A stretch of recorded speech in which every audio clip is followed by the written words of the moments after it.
Nigeria Info. This is Nigeria Info. Nigeria Info.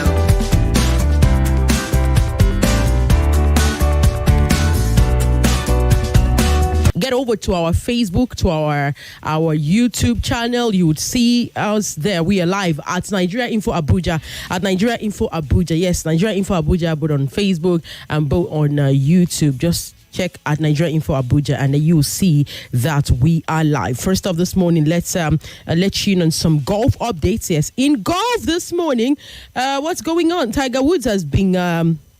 He has had surgery after suffering a ruptured achilles during training at home. Yes, he's had surgery after suffering a ruptured achilles during training at home. And the 15-time major champion has not put a time scale on his recovery, but his participation in the Masters, which begins on the 10th of April, must be in doubt. And the 49-year-old has been, hoping to make his comeback to Augusta, having not competed in a PGA Tour since I think it was since last July. So as we begin to look at Tiger Woods and all that might just come on him this period, it doesn't really add up. It doesn't really make sense. Okay, the Dr. Erstocken is his doctor. He said the surgery went smoothly and he expects a full recovery on Tiger Woods. Woods has not participated in a PGA Tour since last year's Open at the Royal Troon in July, and he has had his sixth back procedure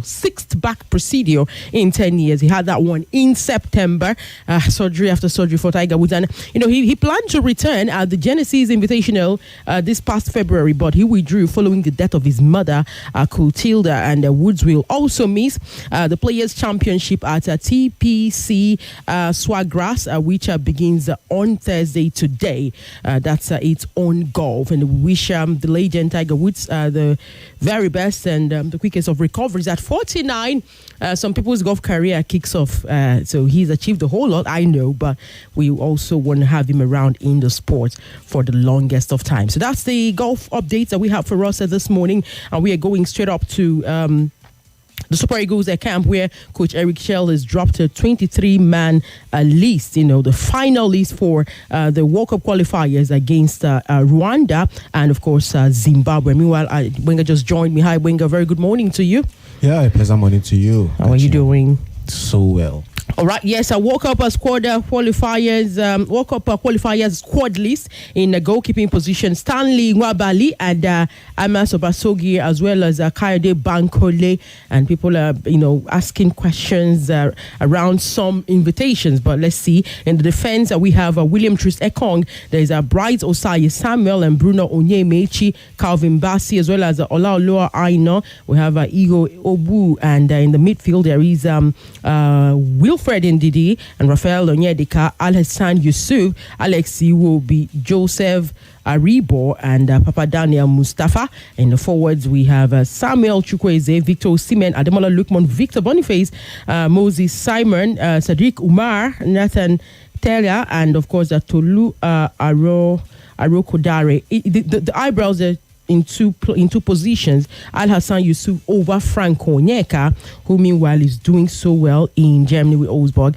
And then, of course, Victor Boniface, and then Sadiq Umar. Victor Boniface, not because he's not a good player, but he's like a different player when it comes to the Super Eagles of Nigeria, and then chances upon chances. And then if you look at the Eagles setup, you'll see that the second highest goal scorer that is a Super Eagle player for this season is not in the list, and that's Cyril Desires. He's on 22. Victor Osimhen is on 23. So that has raised eyebrows. But let's hear from you on this list. Yeah, the list for me, I think it's based on what Eric Shell sees, which is why he brought out the provisional list for us to know, okay, this is the spectrum by which I'm working on.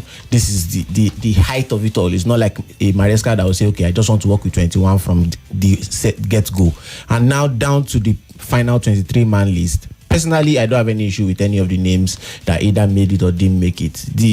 Most people ask, oh, where is Ian Nacho? He's not even supposed to be mentioned in this, because I can't remember the last time he came good or was quite spectacular. Nobody's asking about him. No, I'm talking from my own perspective. Some people asked when I posted the list, because he's one of those guys with the top names that people know. And the striking department, it's going to be down to what this guy plays as a formation. You know what Super Eagles have been used to is 3-man defense, wing backs, and then 3 men up front. If you check out Eric Chelle's last job at Mali, check out his formation. It's quite different from that. So his formation will feed into where players will start. And I particularly am happy with the defense, at least at right back. Olaino and Bright Osai Samuel is covered. The goalkeeping with Wambali covered, but it is in the striking role and midfield that we are yet to understand the selection. All right. Yes, indeed. The forward line, that's where the eyebrows being raised, especially because of Cyril Desert, who for the longest time has not been called to any Super Eagles assignment. It is no longer making sense. It is no longer adding up. Fans are asking questions, especially, Sadiq Umar, a great player. He's also doing well in Spain. At least in a couple, 2-3 matches now, he's scored goals. But the problem is, over the whole season, you cannot choose a Sadiq Umar over Cyril Desert in terms of consistency and in terms of fitness. And then people are worried also about Al Hassan Yusuf because they say he's fragile. In 2 or 3 trainings, he can get injured. Normally, we saw that at the AFCON. And then, of course, this is Ramadan season over a solid Frank Onyeka. But then the coach gets to make the final call, and he's made the final call. The thing is just to focus and then send all your positive energies to the Super Eagles.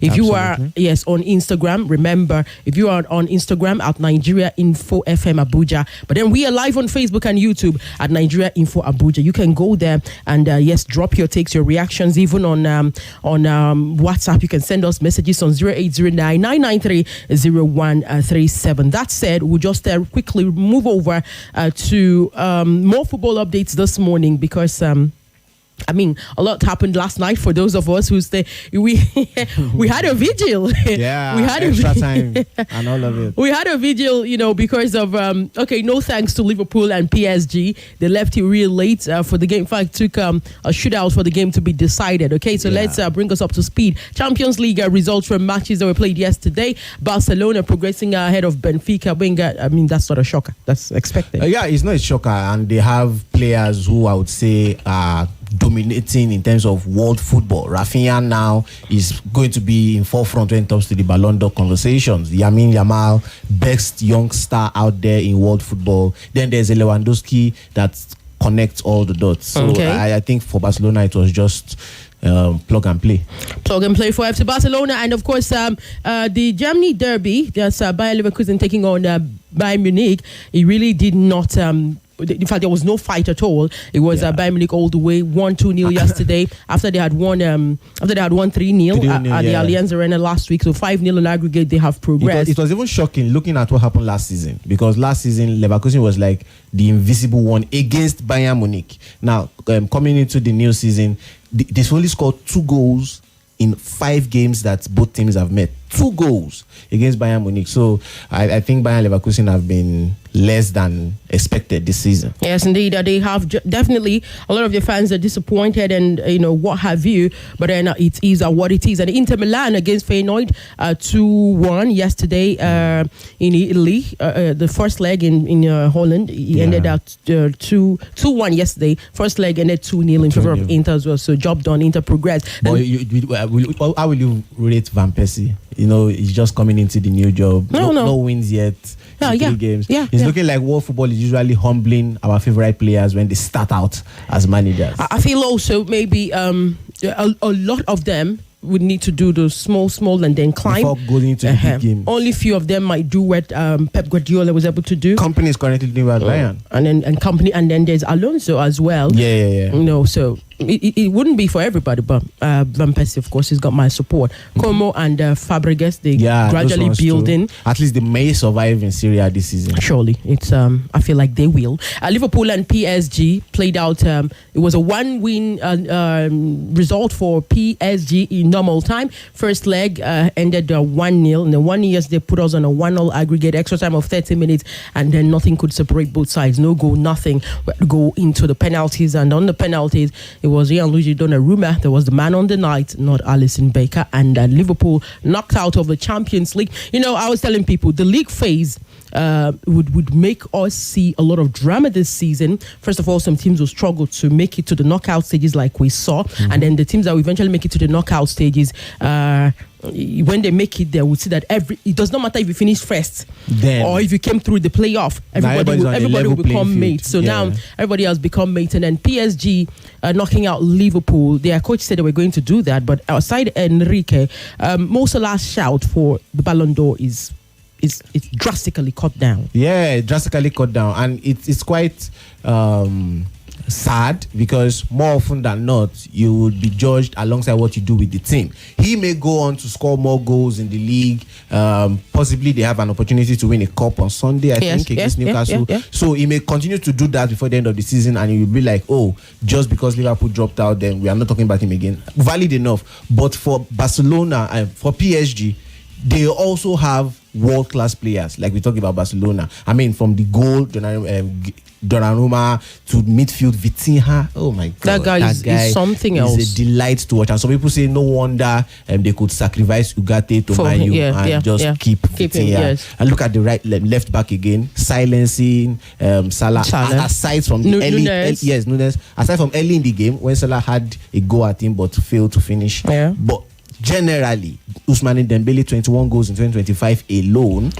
I mean, it just ticks all the boxes. The Ballon d'Or this year, obviously, we're going to have up to 10 contenders. I don't know if you're seeing it, but the Barcelona people are screaming Rafinha. Yeah, but we're not looking at in the Barcelona setup alone. We're not looking at the Lewandowski, who is topping the La Liga. He might win the Pichichi this season. He has 21 goals already. Anyway. Mbappe is following him like just 1 or 2 goals behind. So, and then if Barcelona now maybe don't go all the way in the Champions League, that is where we might still have the Salah conversation coming in, because if Barcelona settle for maybe a league title, and in fact, and then there's still the FIFA Club World Cup. So PSG would win the league, and it's looking like PSG will do the invincible, because they are yet to lose in the league. So winning the league as invincibles is to the benefit of Ousmane Dembele. Leverkusen did it the other season. Yeah, but now I'm talking about with favor to a player that is shining. If you look at Leverkusen last season, they had a squad. Exactly. Now, for Dembele, he's currently the highest goal scorer in the Ligue 1, also to his benefit. And if PSG go the distance, go to semis or maybe the finals and win it outrightly, Dembele is the one. So yeah, I get all the other names, but it's now depending on what the team win cumulatively. So many players that having a shout for the Ballon d'Or for the next award. I tell you, we have at least on ground now 5 players who you can point and say these guys are doing so well. Absolutely. All right, and then red-faced. I don't know if you saw. Red-faced Gary Carragher yesterday. Anyway, let's leave Carragher, but then he was left red-faced yesterday. Today in the Champions League, and Henry was happy. Very happy. Lille will take on Borussia Dortmund by 6:45 for today, and then by 9 p.m. there's Arsenal PSV. Dead rubber, if you ask me. But then they have to just still get the job done, or just get that match over the line. No, there's nothing that can happen. It's just a normal, it's just a fulfill all righteousness kind of game. And then there's Aston Villa taking on Club Brugge. That game, 3-1 advantage for Villa, but something might still happen because Villa has shown us a little, they've shown us flashes of inconsistency here and there this season, even though they're a good side. And then Atletico Madrid versus Real, the Metropolitano Stadium will be, I am sure, bouncing. I still think it's open-ended. This game is just like the PSG Liverpool game yesterday. It's that open, like it's 50-50. Anything can still happen, and because the away goal rule don't count no more, so it's going to be an open game. All right, it's a Madrid derby today. I don't know if I can squeeze one call. If I take this one call, you just predict the Madrid derby, and then we'll move on because our time is up. Hello, good morning. Hello. Yes, good morning. Welcome. My name is Kachi. What's your name? Kachi, good morning. Yes, good morning. What is your name? I'm there with Adiola. All right, let's hear you. Okay, let me just talk on the big story of the Super Eagles. I want us to all support the Eagles, especially the coach. Yes, finally he has his list.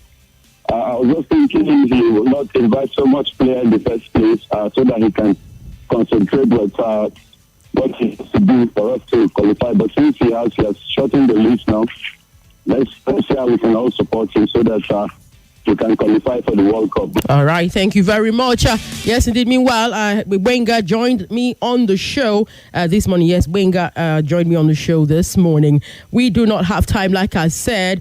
Someone's sending me, someone's saying, Kachi, okay, but you did not predict any of the games. We do not have time. You can just conclude your predictions on WhatsApp, or in fact, I think Facebook would do you more favor so that other fans can interact with you. Go to Facebook at Nigeria Info Abuja. You can also just watch on YouTube at Nigeria Info Abuja. Drop your predictions. Which of the Madrid sides do you see in the quarterfinals at the end of the game today? Which of the Madrid sides? Just go to Facebook. Go to our Facebook. You'll see the video of this sports driver this morning, and then drop your comments there. Which of the Madrid sides will make it to the quarterfinals, by the end of the game today? All right, join us later tonight for another edition of Football Frenzy from 7 p.m. and then once it's 9 p.m. we'll switch to Champions League mode. Enjoy the rest of our broadcast, but this is where we draw the curtains. Kachi is my name, Sporty Chick on the MIC, the Queen of Sports. Good morning.